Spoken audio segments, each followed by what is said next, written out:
era menor, yo nunca utilicé esa frase porque la verdad, no sé, nunca la utilicé, punto. Pero sí la escuché muchísimas veces. Ahora, Dios es paciente con nosotros, muy paciente. Hace años escuché que la salvación no se perdía y mi reacción automática fue, eso no es cierto. Luego fui aprendiendo más sobre el tema y me di cuenta que había algunos que en base a esa misma enseñanza dicen que ellos pueden estar haciendo lo que ellos quieran, cualquier cosa, cuando venga Cristo, y aún así se irán con Él. Aún si estuvieran fornicando. Eso está en contra de la palabra, eso es una locura. Primera de Corintios capítulo 6, versículos 9 y 10, entre otras cosas, dicen que los fornicarios no entrarán. Si usted quiere tener una lista de las cosas que no debe hacer, bueno, esa es una buena lista. Primera de Corintios, capítulo 6, versículos 9 y 10, pero también puede ir a Gálatas, capítulo 5, versículos 19 al 21, y va a encontrar otra larga lista. Y puede irse a Apocalipsis, capítulo 21, no recuerdo el versículo, pero usted búsquelo por ahí está, ahí hay otra lista más corta, y usted va a encontrarse una serie de listas de las cosas que no debe hacer, porque si las hace, no es que se va a ir al infierno por hacerlas, es que usted las hace porque va camino al infierno, usted no le pertenece a Dios. La gente que hace esas cosas realmente las hace porque no son de Cristo, porque los que somos de Cristo no hacemos esas cosas y punto. Entonces, eso está bien claro. Así que los que creen de esa manera, eso es lo que, si alguna vez usted escucha la expresión, una vez salvo, siempre salvo, eso es lo que creen esa gente. Creen que porque yo vine un día a la iglesia y vine e hice la oración de fe, entonces ya yo soy salvo por siempre. No, eso no tiene nada que ver. Hay mucha gente que hace la oración de fe y nunca serán salvos porque nunca rendirán sus corazones a Cristo. Y hay gente que no hace la oración de fe y son salvos. Nosotros conocemos a un muchacho, hermano Juan. Bueno, yo creo que él es salvo. La verdad que solo Dios lo sabe, pero yo creo que él es salvo. Juan contaba que él llegó a la iglesia y a él de repente lo pusieron a enseñar y lo pusieron a hacer un montón de cosas y él no había ni siquiera hecho la oración de fe. Mucho menos se había bautizado y la gente ni siquiera sabía. Simplemente lo fueron poniendo porque es algo parecido a lo que me pasó a mí. Yo llegué a la iglesia, a los 2 años que yo me levanté de estar para la iglesia, a mí nadie me preguntó si yo me había bautizado. Yo llegué y le dije al pastor, quiero servir, y el pastor me indicó lo que tenía que hacer y empecé a servir, pero a mí nadie me preguntó si yo me había bautizado. Nadie me preguntó si yo había aceptado a Cristo. Ellos todavía no lo saben. ¿Saben por qué ellos saben que yo acepté a Cristo? Por lo que yo hago, por mis frutos. No son esas cosas las que dicen que yo soy salvo. Lo que dice que yo soy salvo son los frutos. Y la gente, nosotros nos alegramos mucho, ay, hizo la oración de fe, sí, qué bueno. Pero vamos a ver cuáles son sus frutos. Entonces nosotros tenemos que tener cuidado y tenemos que entender algo. Dios es paciente.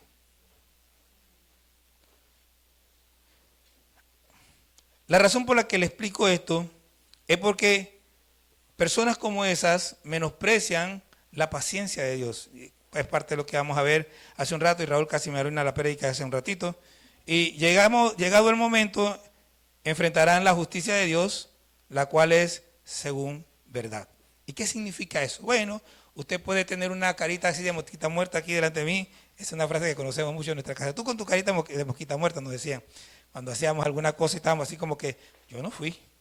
Entonces, tú puedes tener su carita de mosquita muerta y todo el mundo le puede creer en cuento, pero Dios no se lo cree. Dios sabe la verdad. Y cuando usted se pare delante de Dios, simple y sencillamente usted puede pararse con su cara de mosquita muerta, por no decir hipócrita, y Dios dice, aquí está tu currículum, ¿ves? Aquí están inclusive las cosas que tú no recuerdas, aquí están. Y entre las cosas que no están aquí, es que tú nunca me entregaste el corazón. Ahí está, nunca lo hiciste. Entonces, al final, ¿qué es la salvación? La salvación es cuando yo rindo mi vida a Cristo. Si yo no rindo mi vida a Cristo, puedo hacer todas las oraciones de fe, puedo bautizarme 10,000 veces, puedo venir a la iglesia, puedo ganar almas, puedo hacer muchas cosas, porque Dios se vale hasta de los burros cuando quiere ganar almas. Cuando Él quiere hacer algo, Él lo hace de cualquier manera. Él no necesita a usted y a mí para ganar almas. Él ha escogido ganar almas a través de nosotros. Es un privilegio y usted decide si quiere aprovechar el privilegio o no. O sea, es su opción. Dios dice, yo decía a Joselín hace un rato, y me gustó porque al principio como que no entendía bien lo que está diciendo, pero después dice, allá los encontró Dios. No es que ellos encontraron a Dios en la cárcel, es que Dios los encontró allá.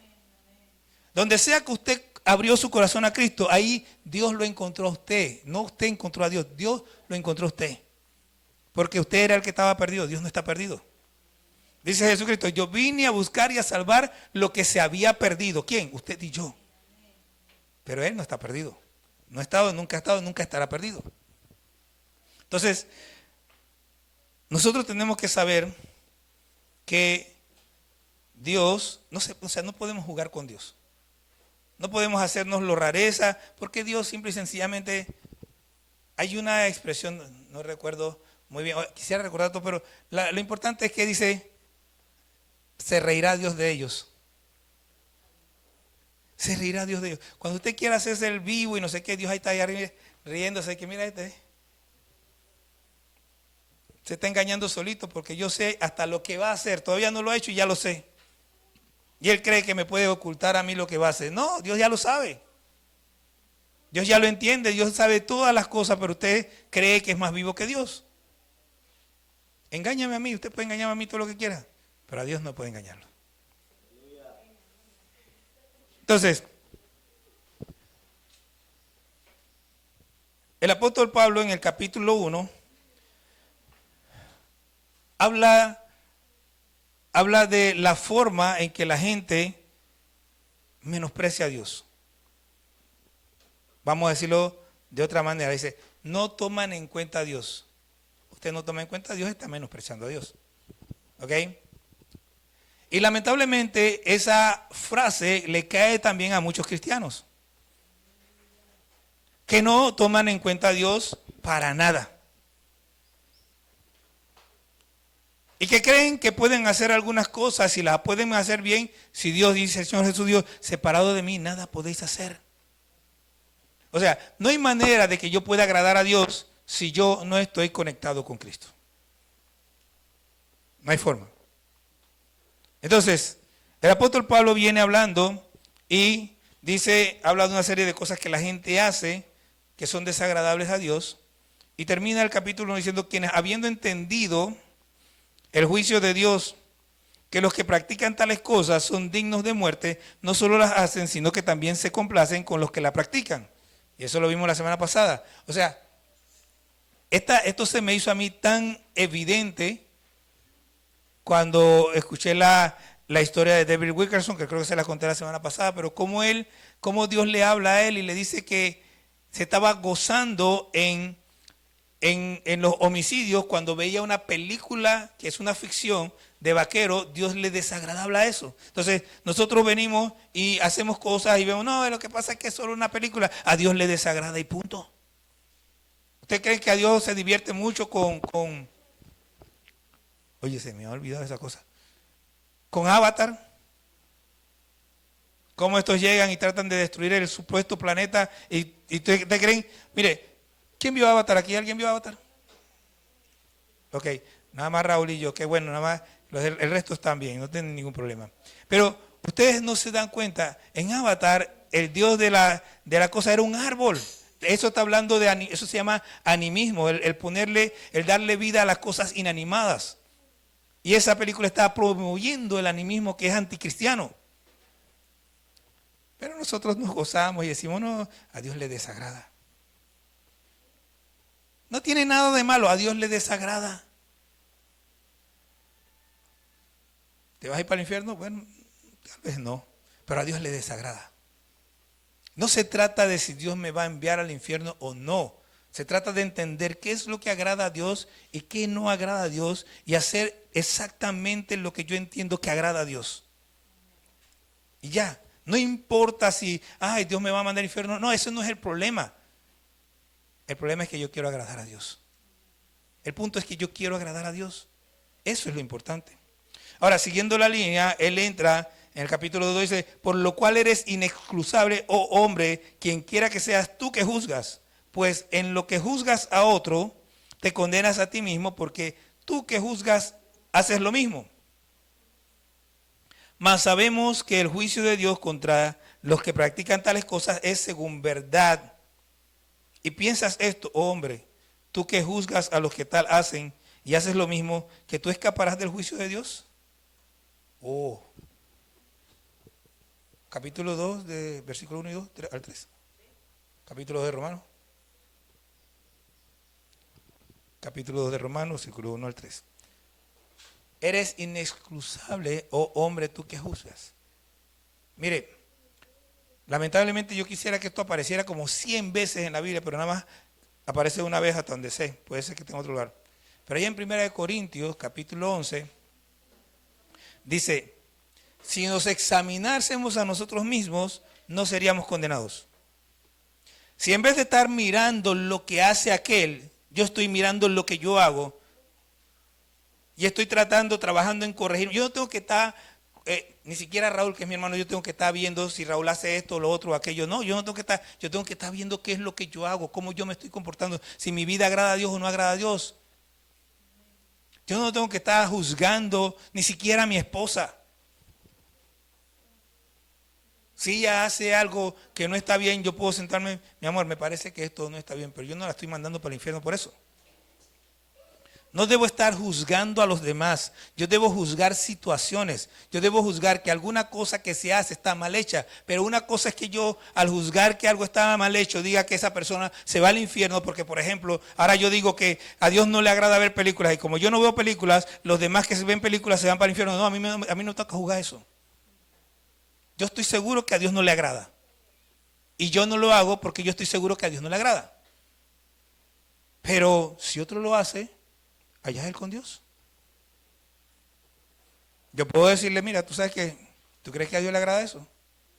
¿De qué trataba el tema? Por ahí, sí, hace un tiempo atrás, encontré una película cristiana ahí en YouTube, donde precisamente habían dos parejas. Estas parejas estaban como en una competencia.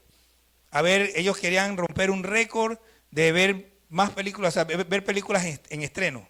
O sea que cada vez que salía una película en estreno, las dos parejas iban al cine. Y ellos trabajaban en una empresa donde había otra gente que iba al cine. Entonces, en una de esas situaciones, uno de ellos es confrontado por lo que veía en la película. La película se llama La Iglesia en el Aire, creo algo así. Si la encuentran, la quieren ver, algo así. Entonces, él se empieza a dar cuenta que ellos están viendo esas películas en estreno y que en esas películas hay homicidios, hay fornicación, hay adulterio. Y entonces empieza a confrontar y él empieza pero los demás seguían yendo. Él habla con la esposa y ellos, y el otro, pero vamos a perder el récord. Yo no voy. Y él deja de ir. Luego están conversando con dos compañeros de trabajo que acaban de ir a ver una película en estreno y empiezan a decirle, ¿y ustedes se quedaron viendo eso? Y ellos y eran supuestamente cristianos. Porque eso realmente lo hacen cristianos. Y él estaba acá diciéndole, y cuando él empieza a confrontarlos con el pecado, con la maldad de la película, ellos empiezan a tratarlo como que ahora eres muy santo. Yo conozco una persona que la trataban así, decían que, que eres muy santo. Yo, siéntete feliz. Porque cuando la gente empieza a echarnos a un lado diciendo, el santito, yo, bueno, gloria a Dios, ya se dieron cuenta que Dios me lavó con la sangre. No se sienta ofendido. Están tratando de ofender a Cristo, pero no pueden. Si es que Cristo lo santificó.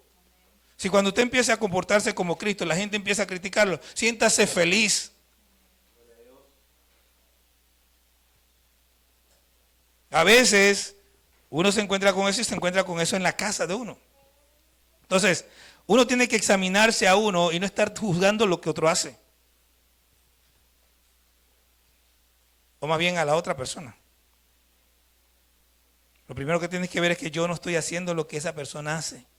Cuando dice el Señor Jesús allá, Hipócrita, saca la viga de tu ojo para que veas bien y luego puedas sacar la paja del ojo ajeno. Ahora, piénsalo bien. Si vamos a decir que Maide tiene una pajita en el ojo, ¿ok? Y yo tengo una pajita del mismo tamaño aquí en el ojo. ¿Cómo se ve esa pajita? Aquí. Una pajita, ¿cómo se ve en el ojo? Se ve grande, se ve enorme, como si tuviera una viga. ¿Por qué? Porque el problema es que yo tengo el mismo problema que ella, pero lo veo en ella, pero no lo veo en mí. En vez de verlo en mí, que se ve más grande porque lo tengo más cerca, no, solamente lo veo en ella. Entonces, hipócrita, saca primero la viga de tu ojo para que puedas ver bien, entonces puedes sacar la paja. Entonces puedes ayudar a tu hermano a superar su problema, pero primero supera tú el tuyo. Entonces, dice, y piensas esto, versículo 3, oh hombre, tú que juzgas a los que tal hacen y haces lo mismo, que tú escaparás del juicio de Dios. Y aquí viene el conflicto de este capítulo. O menosprecias las riquezas de su benignidad, paciencia y longanimidad, ignorando que su benignidad te guiará al arrepentimiento. Esto fue objeto de consulta. ¿Okay? Empezamos con la palabra benignidad. Dice que hay dos palabras en griego para benignidad. Una de esas palabras puede terminar en disciplina. Leía un ejemplo de esto, dice que es Jesús en el templo. ¿Ok? Jesús es bueno, ¿sí o no? ¿Ok? Pero en su bondad, él agarró y sacó el rejito y empezó a disciplinar y echó a todo el mundo del templo y limpió el templo. ¿Eso lo hizo por maldad? No, lo hizo por bondad. Era necesario limpiar el templo. ¿Qué pasa después que Jesús limpia el templo? Vienen cojos, ciegos, mancos y él empieza a sanar a la gente. No podía sanarla con ese templo contaminado como estaba. Entonces limpió el templo primero y después pudo sanar a los que necesitaban ser sanados. Pero la amabilidad de la que está hablando aquí no es esa. Está hablando de una amabilidad que permanece siempre amable. Entonces está hablando de que Dios no castiga, no te condena, simplemente está ahí haciéndote bien. ¿Ok? Entonces dice, menosprecias la amabilidad, la paciencia. Y la palabra que se utiliza aquí, según estaba leyendo, tiene que ver con una tregua. Pero las treguas son temporales. Tienen un tiempo y se acaba. Entonces, Dios está siendo amable y está esperando porque hay una tregua. ¿Ok? Y luego dice, longanimidad, que Dios ha escogido no vengarse. O sea, no responder a nuestros pecados, a nuestras maldades. A Él le ha escogido no vengarse por un tiempo. Ahora, esa paciencia de Dios, esa espera, ese escoger no vengarse, esa tregua que Dios nos da, debe guiarnos a nosotros al arrepentimiento. O sea, al nosotros ver, contaban del testimonio, creo que fue Raúl, de este señor que el vecino le hacía la vida de cuadrito y él le respondía con amabilidad. Eso es Dios esperando. Cuando llega el momento que él tiene su problema, el vecino va allá y él se quebranta y se da cuenta de que Dios está. Entonces, Dios está esperando, Dios está tratando con nosotros y está diciendo, arrepiéntete. Dice, pero por tu dureza y por tu corazón no arrepentido, atesoras para ti mismo ira para el día de la ira y de la revelación del justo juicio de Dios, el cual pagará a cada uno conforme a sus obras. Mire, yo siempre me acuerdo, antes de que Vanessa y yo fuéramos novios, éramos amigos, y un día íbamos en un bus, ella iba para su casa y yo para la mía, y yo no sé qué barbaridad dije, no me acuerdo bien. Y entonces ella se volteó y me dice, te salvas que tienes buen depósito. Porque hasta ese momento yo siempre la había tratado bien y ese día no sé qué fue que dije. Entonces ella hizo memoria del depósito que yo tenía ahí, de todo el trato amable del tiempo y bueno, me pasó esa. me la pasó. Pero Dios no te la va a pasar. Dios te la está acumulando. Leemos de nuevo. Dice, pero por tu dureza y por tu corazón no arrepentido atesoras para ti mismo ira para el día de la ira y de la revelación del justo juicio de Dios, el cual pagará a cada uno conforme a sus obras. Cuando llegue el momento que el Señor venga, si tú no te has arrepentido, ¿ok? Porque dice, la benignidad de Dios te guía al arrepentimiento y el arrepentimiento cancela esa ira. Si nosotros nos arrepentimos y las personas se arrepienten, la ira de Dios no va a venir sobre ellos.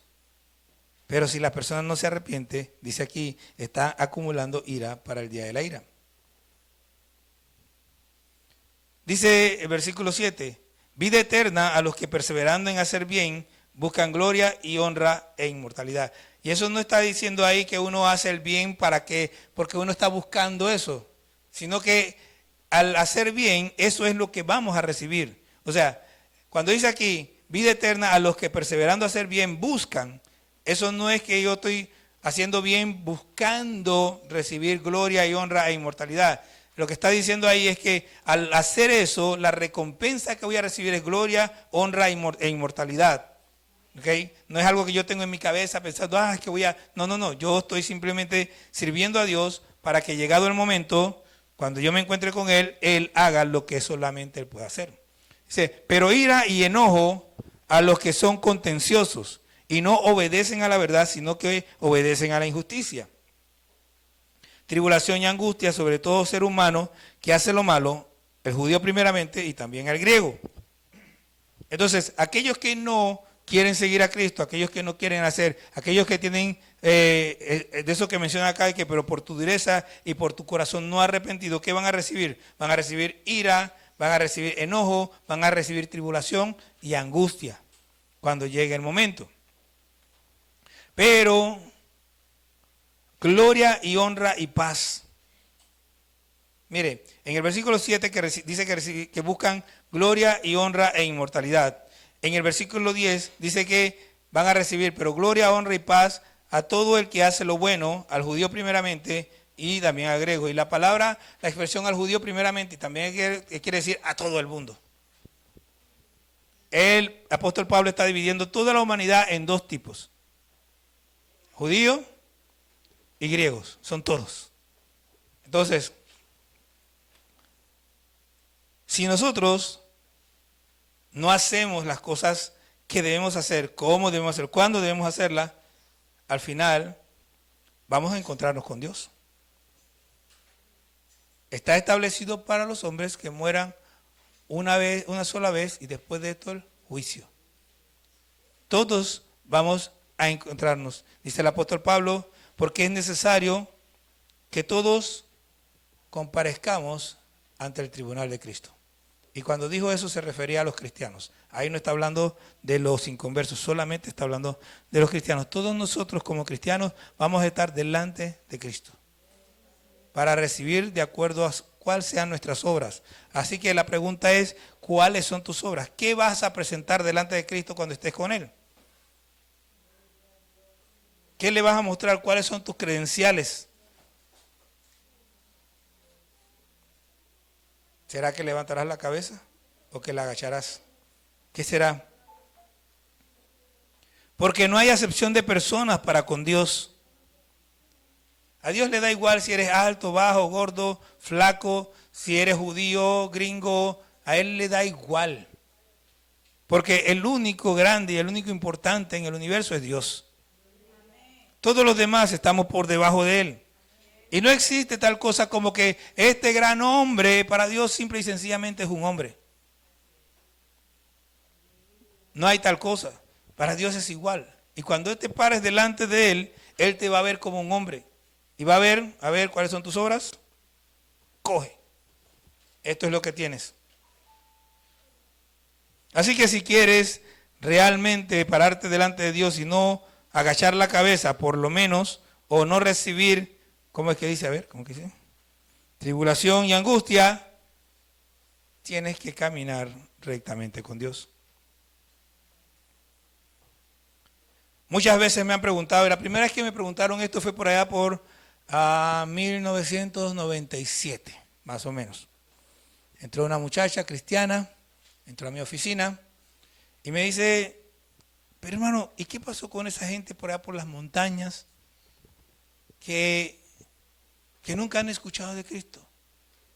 Y yo en ese momento la única referencia que tenía es Romanos capítulo 1, versículo creo que es 20, que dice, no tienen excusa. Pero ese no es el único versículo. Versículo 12, porque todos los que sin ley, o sea, los que no son judíos, han pecado, sin ley también perecerán. De hecho, usted tiene que pensar en algo. En el tiempo de Noé había ley. ¿Y qué les pasó? En el tiempo de Sodoma y Gomorra había ley. ¿Y qué les pasó? Olvídese eso de que si no escucha a Cristo, Dios es justo.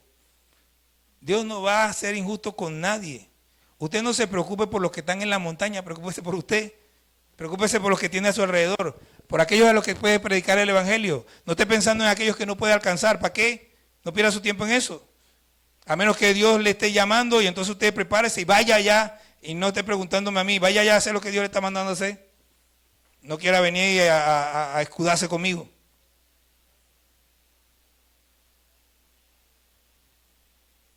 Si no conoces la ley y pecas y el Señor te agarra así, vas a perecer. Y todos los que bajo la ley han pecado, por la ley serán juzgados. ¿Qué dice? Bueno, tú eres judío, tú conoces la ley, tú eres cristiano, tú debieras conocer el evangelio. Bueno, aquí en el evangelio dice tal y cual cosa y tú no hiciste caso, coge.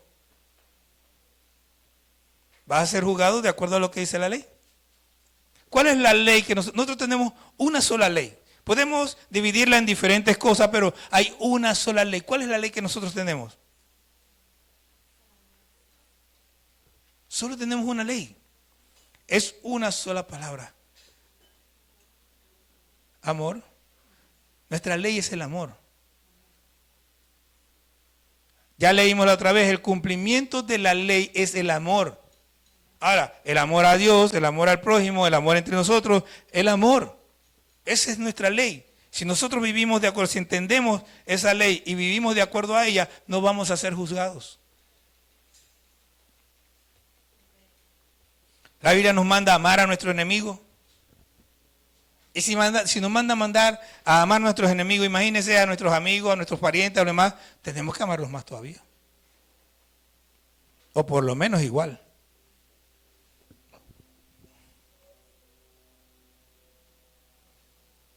Porque no son los oidores de la ley los justos ante Dios, sino los hacedores de la ley serán justificados.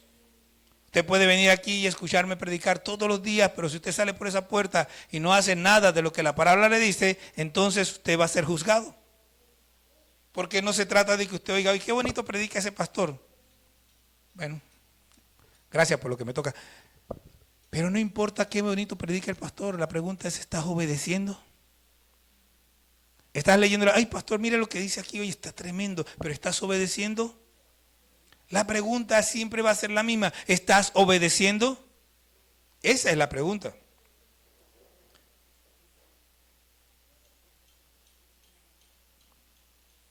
Si existiera algún gentil que sin conocer la ley viviera de acuerdo a la ley, su forma de vivir lo justificaría. Dice el versículo 14, porque por cuanto los gentiles que no tienen ley, porque cuando los gentiles que no tienen ley hacen por naturaleza lo que es de la ley, estos, aunque no tengan ley, son ley para sí mismos. O sea, yo no sé si puede existir algo así, pero si aquí lo menciona, es por algo. Que una persona viva de acuerdo a la ley sin conocerla. Bueno, yo creo que Job se puede mencionar, por ejemplo, pero el punto es que no es por conocerla, sino por vivirla. Ahora, ¿por qué un gentil en realidad sí puede o debiera poder vivir bajo la ley. ¿Por qué? Versículo 15, miren esto, preste atención. Mostrando la obra de la ley escrita en sus corazones, dando testimonio su conciencia y acusándoles o defendiéndoles sus razonamientos. ¿Dónde está la ley escrita? ¿Y quién te la hace ver? La conciencia. Y cuando la conciencia te hace ver la ley que está escrita en tu corazón, ¿tú qué tienes que hacer? Tienes que razonar, pensar y tomar una decisión. Y la decisión que tú tomes te va a acusar o te va a defender. Aquí tengo que acordarme de Zuleika, siempre tengo que acordarme de Zuleika, porque Zuleika era una compañera de trabajo, una subalterna mía, y cuando iniciamos Multimax, la mayoría de los muchachos eran 15 muchachos todos jóvenes. Y Zuleika era un poquito más alta, caidita, sí, un poquito más alta, caidita. Era el uniforme en Multimax, era un suéter amarillo que ella lo usaba grande, ella creo que cogió como medium y ya usaba como X-small, una cosa así, y el pantalón ancho, pero entonces eran jóvenes. Nosotros abrimos en febrero, sí, y en abril o marzo se fueron de parranda. Se pusieron de acuerdo, ¿sabes? Y se fueron. Y bueno, cuando están de fiesta, están de fiesta. Así que Zuleika se puso un traje de fiesta. Y al día siguiente, vieron el traje que tenía Zuleika. Y todo el mundo, el traje de Zuleika, todo el mundo hablaba del traje de Zuleika. Y obviamente, la figura de Zuleika. Días después, yo estoy en mi oficina, cerrando porque yo cerraba el almacén, y ella entra a mi oficina y me pregunta, señor Demetrio, ¿qué tiene de malo la forma en que yo me he visto? Todos ellos sabían que yo soy cristiano. Así que ella llega y me pregunta. Y yo le dije, eso fue de Dios, por cierto, porque la verdad que no sé cómo se me ocurrió. Le dije, ¿tú te acuerdas cómo te sentiste la primera vez que te vestiste así? El rostro de ella lo dijo todo. Entonces yo le dije, esa es la sensación verdadera.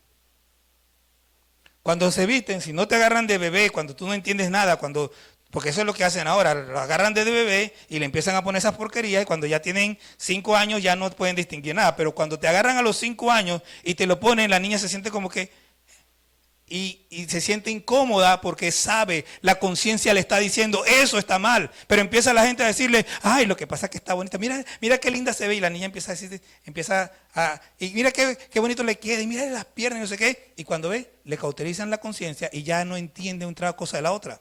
Pero ¿qué pasa? La conciencia te dice está mal, pero tú dices, no, es que todo el mundo lo hace, no importa lo que todo el mundo hace, está mal, la conciencia te está avisando, pero tú dices, no, porque como los demás lo hacen, yo lo voy a hacer. Entonces, tu razonamiento te va a acusar. ¿Lo entienden? La ley de Dios está escrita en el corazón de todo el mundo, pero nosotros escogemos ignorarla. Lo único que nosotros necesitamos como seres humanos para aplicar la ley de manera correcta es un razonamiento correcto. De hecho, hay muchas personas que no son cristianas y que sus padres tenían una educación correcta y educaron a sus hijos de manera correcta, de tal manera que usted no lo ve haciendo más de 4 cosas porque ellos aprendieron a razonar correctamente. Y cuando ellos razonan y ven las cosas, dicen, pero esto está mal. ¿Por qué? Porque en el corazón está escrito, su conciencia se los dice y su razonamiento lo confirma. Entonces cuando me dicen a mí, es que cuando están metidos por allá, no me vengas con eso, porque esos también tienen conciencia. Y su conciencia también en algún momento les dijo que eso estaba mal y ellos razonaron, no, porque como todo el mundo lo hace, yo también lo puedo hacer. Entonces, cuando estén delante de Dios, ese razonamiento los va a acusar. Porque eso es lo que dice, en el día que Dios juzgará por Jesucristo los secretos de los hombres conforme a mi evangelio. No, que nadie sabe, no, que nadie se dio cuenta. Es como la historia esa del hombre que va a meterse a robar una casa y le dice al hijo, hijo, mira alrededor a ver si viene alguien. Y el niño le pregunta al papá, papá, ¿y hacia arriba? Porque puede ser que alrededor nadie lo estaba viendo, pero de arriba sí lo ve. Nosotros tenemos que ser cristianos auténticos. O sea, tenemos que ser simplemente cristianos. No hay tal cosa como un cristiano no auténtico. El que no es auténtico no es cristiano, aunque se llame cristiano. He aquí tú tienes el sobrenombre de judío y te apoyas en la ley y te glorías en Dios. El sobrenombre, el apodo. A Durán le llamaba manos de piedra, pero sus manos eran de piedra. No, eran de carne y hueso como usted y la mía. Y la mole es una invención, eso no existe.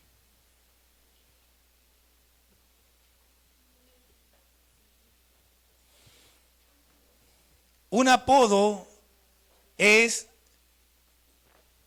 algo que no eres. Es algo que te dicen, a menos que te lo diga Cristo, que ya es otra cosa. Como a Pedro, le puso el apodo de Pedro, pero Pedro es Pedro. Casi nadie se sabe que el nombre original de Pedro era Simón. Y que Jesucristo le puso el apodo de Pedro. Y cuando Jesucristo te pone un apodo, ese es tu nombre, no te queda de otra. ¿Ok? Pero cuando dice tú tienes el sobrenombre de judío, está diciendo que tú tienes la apariencia de judío. Hermano, no tenga apariencia de cristiano, sea cristiano.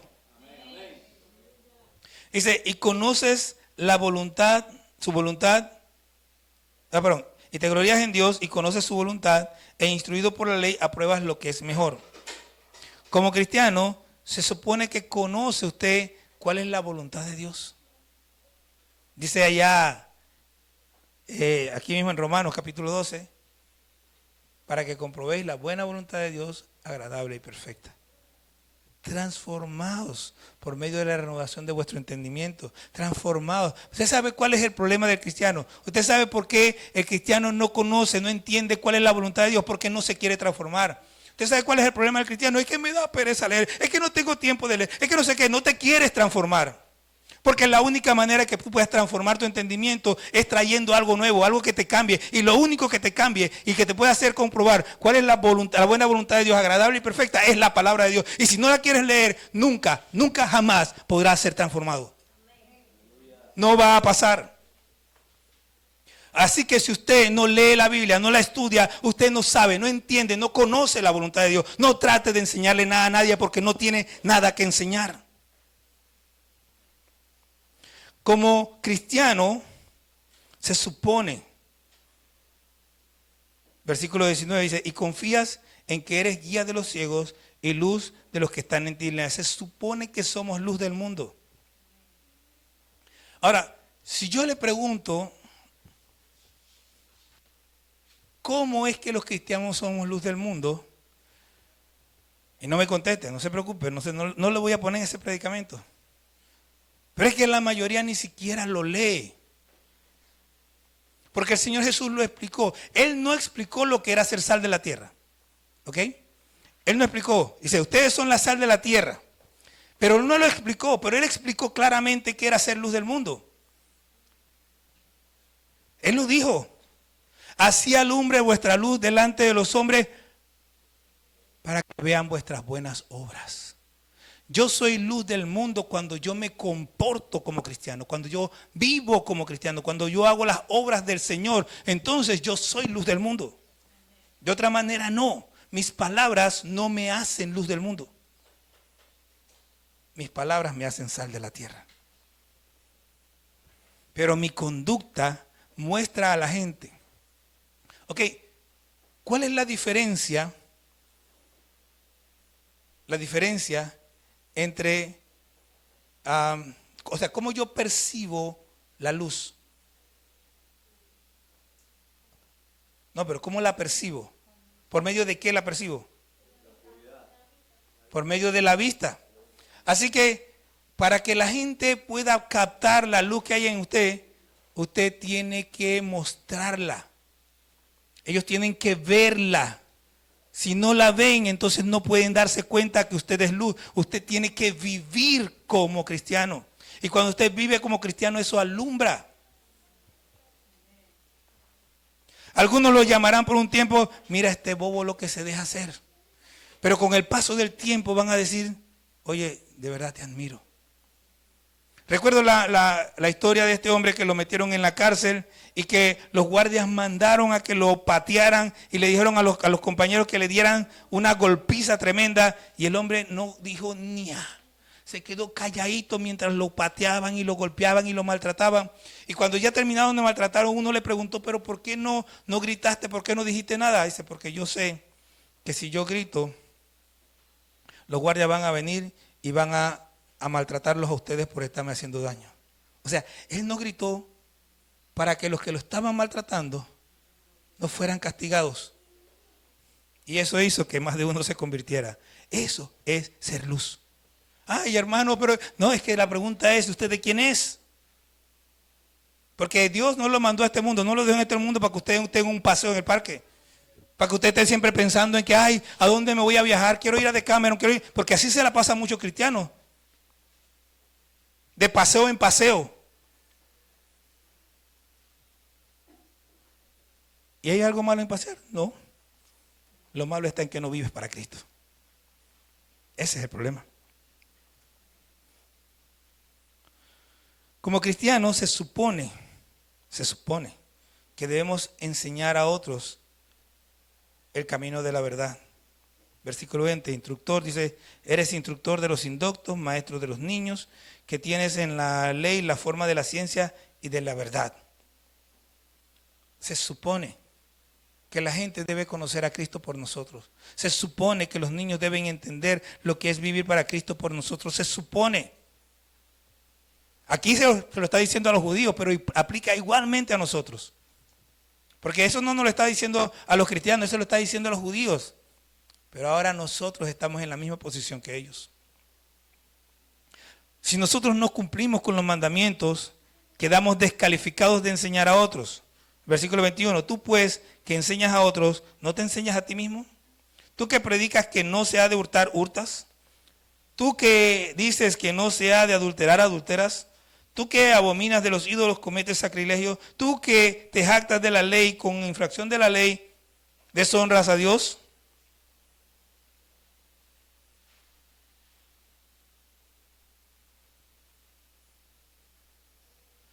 Hay un dicho que si usted estudia la historia, se va a dar cuenta que es un dicho bastante cruel por su origen, pero que también es bastante cierto.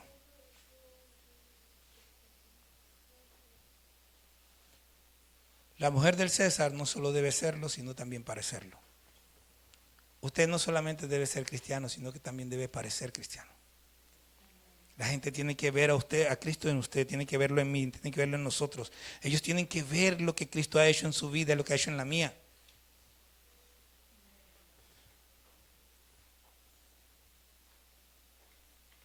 Versículo 24, porque como está escrito, el nombre de Dios es blasfemado entre los gentiles por causa de vosotros. Mire, yo no estoy seguro de que haya mérito para eso, pero no fue hasta que yo llegué a Huile que escuché, y tristemente lo he escuchado más de una vez. De nuevo, yo no sé si hay mérito porque nunca me han dicho de quién dicen eso. Pero han dicho en varias ocasiones como que aquí hay gente hipócrita, que aquí hay gente no sé qué, y que hay gente no sé qué. Yo no sé realmente si es cierto porque eso también puede ser falso. El problema no es si lo dicen o no lo dicen. El problema es si lo dicen y es verdad. Porque si lo dicen y es verdad, es culpa nuestra de que la gente esté hablando mal de Dios. El nombre de Dios es blasfemado porque nosotros no somos cristianos. El nombre de Dios es blasfemado porque nosotros no vivimos la vida cristiana. El nombre de Dios es blasfemado porque nosotros no hacemos lo que agrada a Dios, sino que vivimos de una manera totalmente distinta. Pero si nosotros vivimos como cristianos, ellos tienen que callarse la boca. Puede ser que empiecen a mentir ahora, pero si nosotros nos mantenemos, Dios va a hacer que se callen la boca. Cuando la gente habla de nosotros y habla mal, pero lo hablan mintiendo, el nombre de Dios no es blasfemado. Ellos están mintiendo. Pero cuando ellos lo dicen y es verdad, entonces nosotros somos culpables de de que la gente afuera esté hablando mal de Dios y tenemos que cuidarnos de eso. Pues en verdad la circuncisión aprovecha si guardas la ley, pero si eres transgresor de la ley, tu circuncisión viene a ser incircuncisión. Si pues el incircunciso guardare las ordenanzas de la ley, ¿no será tenido su incircuncisión como circuncisión? Y el que físicamente es incircunciso, pero guarda perfectamente la ley, te condenará a ti, que con la letra de la ley y con la circuncisión eres transgresor de la ley. ¿Qué era la circuncisión? La circuncisión era la señal externa del pacto de Dios con los judíos. Miren, y déjenme explicarle esto, no es el pacto de Israel con Dios, es el pacto de Dios con Israel. El hombre no puede hacer pactos por su cuenta por Dios. Es Dios el que ha hecho pactos con nosotros. Y cuando usted escuche a alguien por ahí, venga y pacte, perdonen la expresión, vaya y pacte con su abuela. Nada de eso, usted no puede, aparte de eso, usted no puede comprar la sanidad, usted no puede comprar la salvación, usted no puede comprar las bendiciones de Dios, nadie puede hacer nada de eso, o sea, eso es una mentira, una falacia y ese es un falso profeta, un falso maestro, un falso pastor, aléjese de esa persona.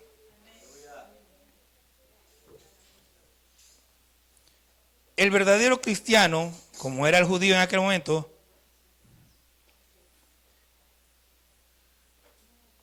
el verdadero cristianismo se vive desde el corazón, cuando obedecemos fielmente las ordenanzas de la palabra de Dios. Cuando obedecemos fielmente las ordenanzas de la palabra de Dios.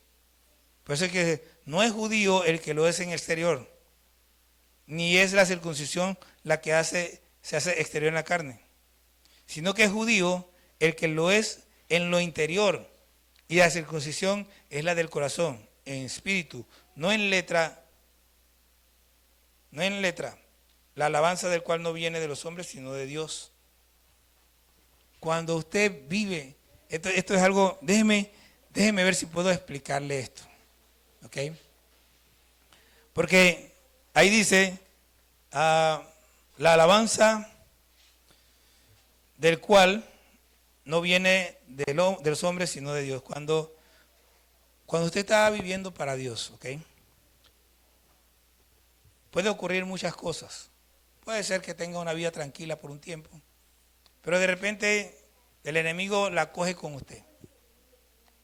Y empiezan a ocurrirle cosas, pero en medio de todo lo que a usted le ocurre, usted se mantiene firme obedeciendo a Dios.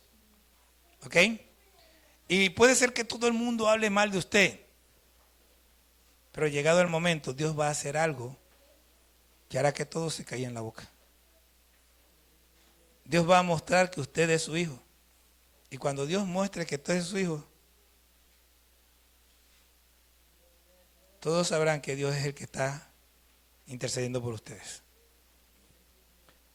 Yo me acuerdo, bueno, nosotros hemos vivido muchas cosas aquí. Cuando nosotros recién llegamos, la hermana Porfidia, el hermano Dionisio, no sé si estaba Elena, Toña creo que estaba. Nosotros hicimos una caminata hasta allá, hasta el puente de allá de Santa Clara, de la escuela, y de regreso una mañana. ¿Estaba? ¿En ella estaba? Ah, bueno, sí. La verdad que caminamos un poco rápido, pero es que esa distancia es más larga de lo que parece, la verdad. Entonces, hace unos pocos años atrás, nos unimos con Nueva Jerusalén y pusimos los equipos, los pianos y los instrumentos de ellos allá donde Toba. Y cuando estábamos donde Toba, eso es una de las cosas más impresionantes que yo he vivido en este lugar. Venía una nube, o sea, pero yo vi esa nube como cuando alguien viene marchando contra ti. Se veía que venía. Nosotros volteamos, yo hice una oración breve, los demás siguieron trabajando y la nube como que se detuvo. Otros oramos ahí, varios nosotros oramos ahí. La nube como que se detuvo y se veía detenida y esa venía y se veía detenida. Entonces, en esa actividad, nosotros hablamos con la gente que estaba alrededor y el hermano Dionisio me cuenta, dice que en la parada, los que estaban en la parada, que estaban esperando que el agua cayera con toda, y cayó con toda, pero no aquí, dijeron, de verdad que Dios respalda a esta gente. Y eso es lo que pasa cuando usted se mantiene firme en el Señor. La gente lo ve. Yo no sé qué pasó, por ejemplo, cuando la caravana, que el aguacero nos arrinconó en la parada y que yo hasta dudé, o sea, yo no sé, ya van 2 veces que me pasa, tengo que estar viendo que creo como que estoy manteniendo. Bueno, el asunto es que cuando llegué allá a la parada, ya después que me repuse, entré a la parada, ¿qué le pasa? Todo el mundo lo veo como triste, no sé qué, y llamé a mí me gusta mucho el estilo de la hermana Rebeca de dirigir alabanza. Usted ya le pone salsa y se mueve así bien pretty. Entonces empezó a dirigir la alabanza. Venga, ella estaba así como dudosa, así, venga. Y la puse ahí a dirigir la alabanza. Y la gente empezó a cantar.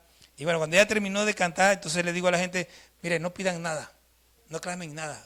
Simplemente vamos a darle gracias a Dios. Y no habíamos ni empezado cuando la lluvia se fue. Y salimos en caravana. Los que estaban aquí saben que eso, los que estaban ahí saben que eso fue exactamente así. Dios es bueno. Y no son las únicas veces. Nosotros nunca hemos tenido problema con hacer actividades al aire libre en invierno o en verano porque el Señor siempre nos ha respaldado. Siempre la ayuda se ha detenido. Esta no fue la primera actividad que hicimos ahí en el terreno de la Gloria. Nosotros hicimos un clamor allá en la Gloria hace años atrás y no es que no, pero se convirtió en una lloviznita que tuvimos durante todo ese tiempo y tranquilo tuvimos ahí todo ese tiempo. Dios es poderoso y el poder de Dios no ha menguado ni un poquito. Si usted le cree a Dios, mire, hay gente que dice, yo le creo a Dios,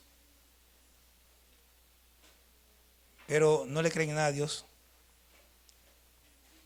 Mucha gente, muchos cristianos le dicen, yo le creo a Dios para lo que a mí me conviene. Yo le creo a Dios para que me haga un milagro. Yo le creo a Dios para que me sane. Yo me creo a Dios para que Usted no le está creyendo a Dios. ¿Usted quiere saber cuándo usted le cree a Dios de verdad? Yo le creo a Dios. ¿Usted sabe por qué? Porque como yo le creo a Dios, yo le obedezco. Cuando yo le creo a Dios, el centro no soy yo, es Él. Yo quiero agradarle a Él, yo hago lo que Él quiere, yo sigo su voluntad. Cuando yo le creo a Dios, simplemente yo obedezco su palabra y camino de acuerdo a su palabra. Pero eso de que yo le creo a Dios simplemente porque Él me suple, porque Él me da, eso no es creerle a Dios. Eso es tener un Dios lacayo, que hace lo que yo quiero, lo que yo necesito, cuando yo lo necesito. Ese no es Dios. Ahora, Dios es bueno y misericordioso. Ay, mire, Dios me dio. Sí, porque es que la Biblia dice claramente que Dios hace salir su sol sobre buenos y malos y hace llover sobre justos e injustos. Y aunque usted en ese momento es injusto, Dios igual le manda. Ay, es que Dios es tan bueno. Sí, Dios es muy bueno, pero no lo eres tú. Dios es Dios. ¿Le crees o no le crees? Y si le crees, acompáñeme a Juan capítulo 14. Porque si usted le cree, el Señor Jesús dio la prueba. En Juan 14 está la prueba de si usted le cree o no le cree a Dios. Busque Juan 14, ve, para que lo lea conmigo. Vamos a leer 4 versículos, solo 4 versículos y usted se va a dar cuenta de una vez si usted realmente le cree o no le cree a Dios. Versículo 15. Si me amáis, guardad mis mandamientos. Ok, ese es un mandamiento. Si le amas, guarda sus mandamientos. Ok. Versículo 21. El que tiene mis mandamientos y los guarda, ese es el que me ama. Y el que me ama será amado por mi Padre, y yo le amaré y me manifestaré a él. ¿Ok? El que tiene mis mandamientos y los guarda. Y los guarda, ¿qué quiere decir? Que los cumple. Versículo 23. Respondió Jesús y le dijo, El que me ama, mi palabra guardará. ¿Están viendo cómo eso va subiendo de tono? Y mi Padre le amará y vendremos a él y haremos morada con él. Y entonces lo remata el 24.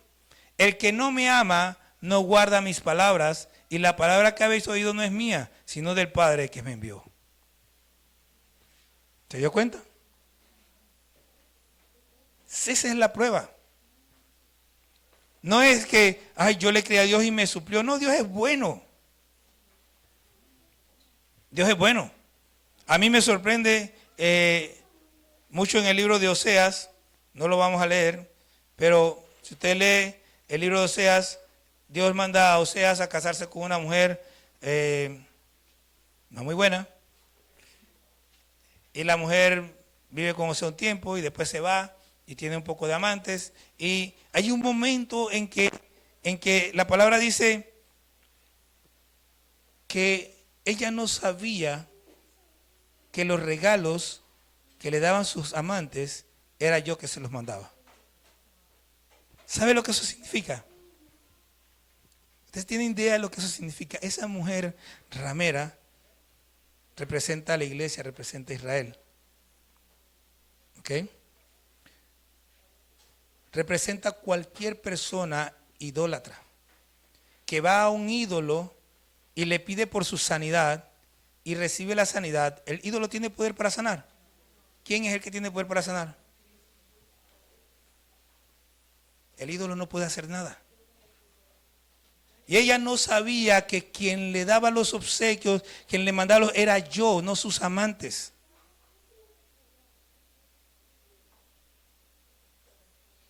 ¿Pero era buena ella? ¿Estaba siguiendo a Dios ella? Olvídese ese asunto de que Dios está con usted porque Dios le da. A buenos y a malos Dios da. ¿Usted quiere saber si Dios está con usted? Examínese. Y vea si usted está obedeciendo a la palabra de Dios, porque Él es el que pone en nosotros el querer como el hacer por su buena voluntad. Si yo quiero saber si realmente Dios está conmigo, lo que tengo que ver es si yo estoy obedeciendo su palabra. Si yo estoy obedeciendo su palabra es porque Dios me ama y me ha puesto en el corazón seguirle y hacer su voluntad.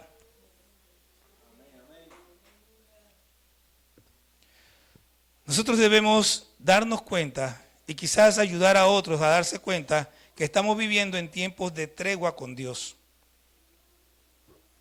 Pero que vendrá el momento en que esa tregua se va a terminar. Pero este es un momento especial donde Dios está siendo especialmente bueno, está siendo benigno.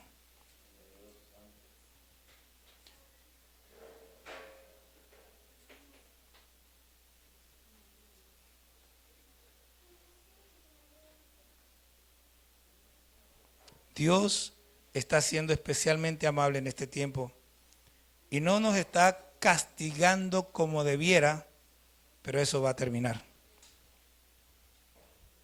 Y no es que Dios no esté castigando a más de uno en este tiempo, no nos está castigando como debiera, que es distinto. Viene el tiempo del justo juicio de Dios y todos vamos a pagar de acuerdo a lo que hayamos hecho.